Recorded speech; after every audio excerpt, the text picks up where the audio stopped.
Okay, hey there. If you have answered yes to the first question in the first lesson of this module, then there's no doubt that you're doing this right. Now, what's the next agenda? Now, for this module, we have to find out if our prospects are spending, if they have the spending power to buy our products or services. Your goal is to answer the question, are people spending money in your niche? Now, you have to take this next sentence by heart. Passion is what drives them to buy. And we got to exploit that passion and turn them into hungry buyers of whatever you're selling. Now, there are two easy places to check profitability. One is plain old Google search, and the second is Google Keyword Planner. For starters, I usually just go to google.com and type a keyword or phrase my chosen niche has. Now, for example, if my chosen niche is about dog training, which is an example pretty used a lot in courses. Now, don't ask me why because I don't know.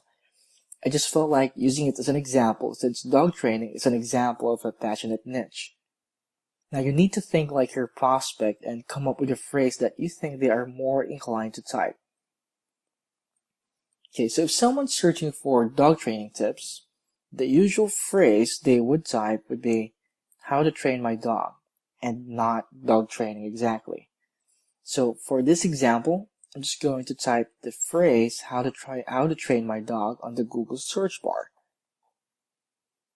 Now hit search, and what you need to look for are the ads at the right side of the page. Most of the time it would also be on the top as one of the search results. Now this right here, as we all know, are ads. Of course, it won't be there unless it was paid for, right? So that's a clear sign that marketers are advertising in your niche. And the fact that they are willing to spend X amount of dollars just to acquire a customer gives you an idea that your niche is a spending market. It's quite obvious. I mean, no one spends on advertising fees unless they are seeing consistent gains. So an ad is your first indication of a spending market. With this data alone, I can assume that I chose a buying niche. But we're not going to stop there because we want to squeeze the most we can from Google in checking if the niche we have is a buying niche. Now, before we move on, let me just share with you a tip that can help you write a great ad copy for your own campaigns.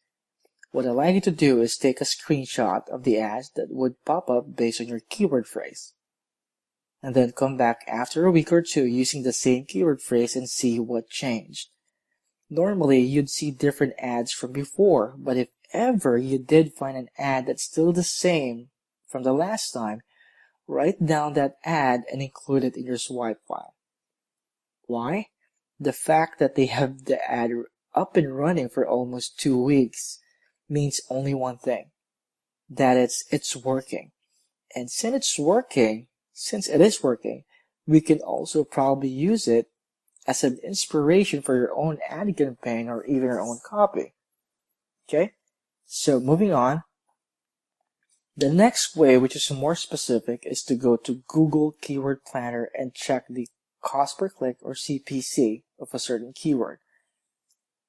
Now, what's cost per click, you say?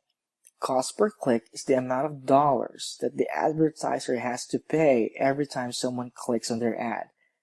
So a keyword with a CPC of $1.25 means that the advertiser has to pay $1.25 for every click.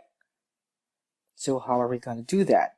Now go to google.com, type the phrase keyword planner on the search bar, hit enter, choose the very first search result, and you'll be prompted by a login screen.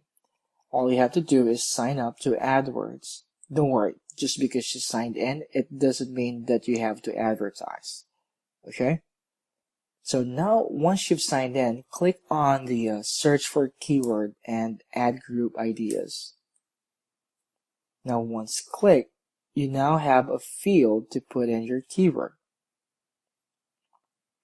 Now, under your product and service field, type in your keyword. Now, in this example, I'm going to use how to build a list as my sample keyword phrase since my niche is in internet marketing. Now, you'd see some fields for targeting your audience, but we're not going to dwell on that.